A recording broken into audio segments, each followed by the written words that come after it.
민주당 내에서는 포스트 이재명을 생각하고 있어요. 이재명 대표가 피선거 박탈되고 의원직 상실했을 경우에 플랜 B, 플랜 C를 고민하거나 고민하는 의원들이 있어요? 당연히 지도부는 고민을 밖으로 못하죠. 당연히 무죄라고 믿고 일단 그럼 당연히 없다. 무죄라고 얘기하는데 지도부는 못하고 음. 민주당 의원들 내에서는 당연히 고민하죠. 그러니까 이미 민주당은 개딸과 극성 팬덤 강경 지지층에 의해서 포박된 정당이기 때문에 이재명이 날아가잖아요. 일본 정치를 배울 때 우리가 헤드리스 몬스터라고 그러는데 수개가 없는 괴물이라는 게 2차 세계대전 때 이제 일본의 군국주의를 설명하는 용어입니다. 이재명이 날아가도 이미 20만 명 가까이 되는 이 개딸들의 이 몬스터가 또 다른 수개를 올리면 돼요. 그래서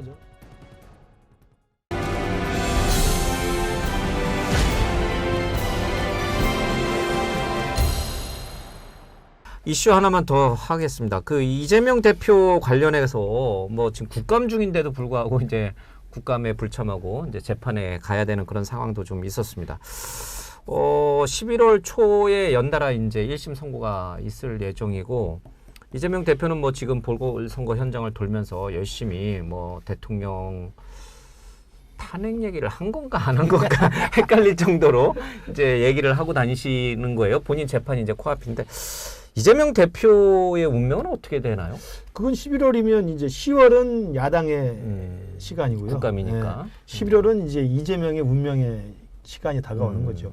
저는 뭐 민주당에서도 뭐 저는 대비를 하고 있을 거라고 보고요. 이재명 대표의 1심은 당연히 유죄가 나올 가능성이 크고 이제 그것을 전제하고 지금 민주당은 이러저러한 계획들을 짜고 있을 거라고 생각합니다. 그렇기 때문에 아마 이재명 대표는 조급하고 그다음에 절박하기 때문에 탄핵이라는 말만 안 했을 뿐이지 사실상의 탄핵에 대한 그 유혹이 좀 있는 것 같아요. 거기에다가 이제 김건희 여사 리스크가 커지니까 이 김건희 여사 이 건을 계속 키워서 빌드업을 해서 탄핵이라는 민심으로 이끌어 가려고 그러는데 1심 선고 전에? 1심 선고 나와도 2심, 3심이 있기 때문에 한 6개월 정도 시간이 있잖아요. 예. 대법에서 이제 확정 판결 될 때까지는. 그래서 그 6개월 정도 기간을 이제 밀어붙여서 탄핵의 빌드업을 하고 싶은 유혹이 있을 겁니다. 근데 이제 탄핵이라는 건 우리가 해봐서 압니다만 민심이 먼저 앞장서야 됩니다.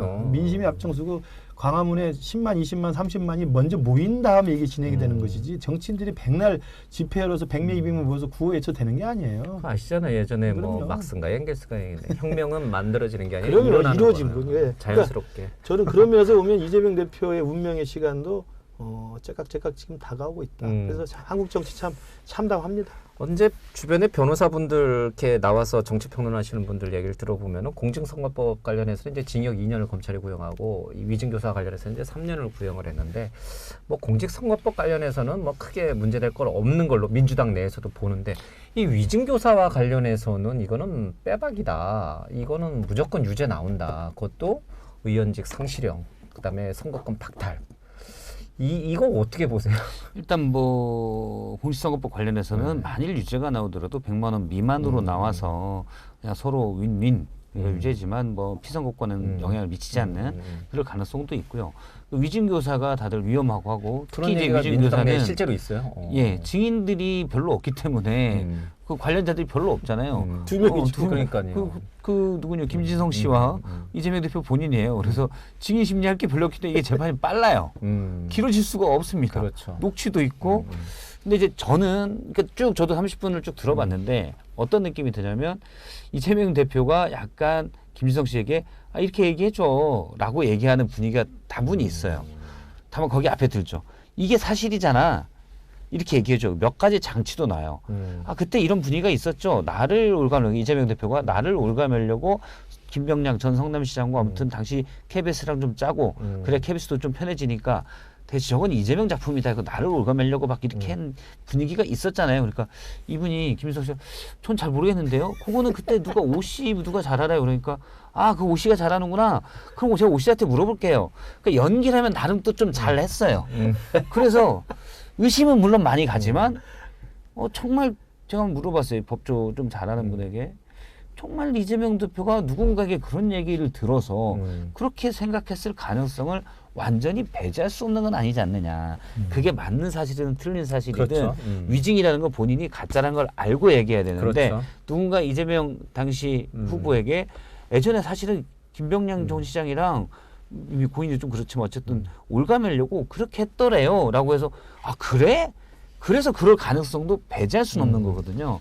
그래서 그러면 의심은 많이 가긴 하지만 유죄를 내릴 수 있을까? 이런 생각이 드는데 근데 제일 안 좋은 저거는 이제 김진성 씨가 더 위증이다라고 그렇죠. 했기 때문에 이 부분에 대해서가 가중되면 유죄 날 가능성도 좀 있다. 저는 근데 이재명 모른다고 봐요 저는. 위증죄보다 위증 교사죄가 더 그렇죠. 가중처벌. 이재명 대표 진정성을 좀 믿을 수 없는 게 제가 뭐 편견일 수 있지만 이재명 대표랑 가장 친한 김용 있잖아요. 예. 김용이 재판 받을 때 유명한 유증교사 사건 있었잖아요. 그건 명백한 유증교사잖아요. 예. 김용의 알리바이, 김용이 유동규한테 유동규가 돈 받았던 것을 벗어나서 살아나려고 알리바이 시간을 조작하려고 다 카톡 저기 문자까지 조작하고 다 나와서 유증까지 했지 않습니까? 그래서 그 유증한 사람 구속됐어요. 그런 사람들이에요. 주변에 있는 사람들이. 네. 그 사람을 보면 다 압니다. 아니, 100%입니다. 이제 빼박입니다. 저도 뭐 그런 가능성이 예, 높다고 예, 보는데 예. 이게 형법상 유죄잖아요. 그러니까 형법상 유죄는 의심할 여지 없이라는 게 들어가야 되는 거죠. 혹시 무죄인 사람을 잡아 가두면 안 되거든요. 그러니까 그렇게 봤을 때는 진짜 그럴 가능성을 배제할 수 없는 건 아닌가. 근데 이제 유튜브지만 다 이게 기록이 났기 때문에 네. 적당히 해. 저 그렇게 생각해요. 맞아요. 이거 기록에 나오고 그럼 이거 안 남아요. 없어져요. 안 없어져. 이거 잊혀질 권리가 맞아요. 없어. 저는 알겠습니다. 여러 명한테 물어봤는데 물어본 걸로는 유죄 날 가능성이 조금 더 있긴 하다. 그런데 저 얘기를 해요. 근데 장점으로 그러니까 유죄 가능성에는 김진성 씨가 제가 위증했습니다. 시켜서 이렇게 얘기해서 당시 통화를 김진성 씨는 아, 위증하라고 시킨 거구나라고 예. 인식하고 있었다는 거고 반대되는 상황은 뭐가 있냐면 아 자꾸 기록이 남다니까 자꾸 김진성 씨가 빌미를 주려고 그래. 뭔가 그러면 대가가 있어야 되잖아요. 위증의 대가. 그게 없었다는 거예요.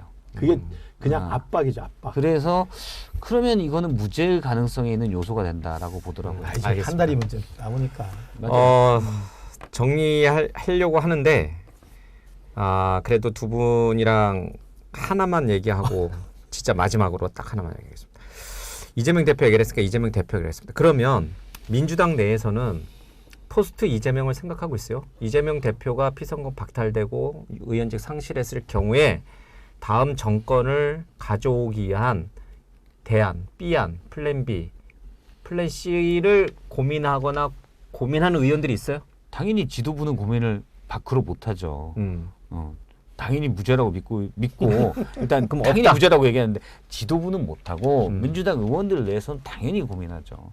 그게 뭐 김경수가 됐든 김동연이 됐든 뭐 누가 됐든 간에 예, 당연히 고민하죠. 있다. 그 부분에 대해서 내가 재밌는 생각을 말씀드리면 그 플랜 B를 생각할 때 당연히 우리 김경수, 김동연, 뭐 김부겸, 뭐 많이 나오시죠. 예. 뭐 에트세트라 쭉쭉 하잖아요. 그러면 우리는 폭망이잖아요. 응? 이재명보다는 좋은 사람들이니까 덜 이재명스러우니까. 이재명이 아니면 옛날에 어디 보수 언론 칼럼도 썼잖아요. 근데 그렇지 않을 가능성이 높을 수도 있다고 봐요. 그러니까 이미 민주당은 개딸과 극성 팬덤 강경 지지층에 의해서 포박된 정당이기 때문에 이재명이 날아가잖아요.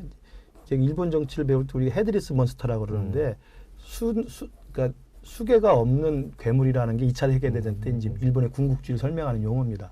이재명이 날아가도 이미 20만 명 가까이 되는 이 개딸들의 이 몬스터가 또 다른 수계를 올리면 돼요. 그래서 저는 김민석 헤즈볼라인가요? 하마스예요? 김민석 최고 수석이 지금 오버하는 거나 정청 내에 그동안에 오버된 행태나 저는 이런 것들이 저는 그런 민주당 내에 그 강성 팬덤들의 포박된 정치 문화를 반영하는 것이다. 그래서 국민의힘 실망하지 마라. 저는 그렇게 말씀드립니다. 알겠습니다. 근데 이게 또 이게 기록에 남는다 그랬잖아요. 저는 기록이 남았대요. 20만 그 민주당의 강성을 또 몬스터라고 표현하면 이게 또 저는 기록에 몬스터라고 남아요. 봅니다. 몬스터라고 봅니다. 저는 왜냐하면 태극기 부대도 몬스터라고 보거든요.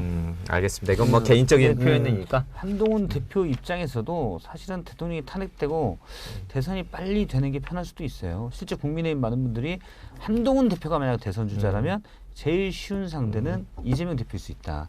왜냐하면 국민들이 다시는 검사를 안 그런 뽑을 생각은 전혀 생각인데 없습니다. 우리는. 그런데 이재명 대표는 일단 재판받는 게 있어서 불리한 위치에 있거든요. 아니 이재명이 날아가도 우리는 충분히 이길 수 있다. 알겠습니다. 근데 사실은 이제 포스트 이재명을 여쭤봐서 균형 잡히게 포스트 한동훈도 좀 해보려고 했는데 시간 없으면 이제 포스트 한동훈은 다음에 하고 포스트 한동훈 아직 많이 남았잖아요.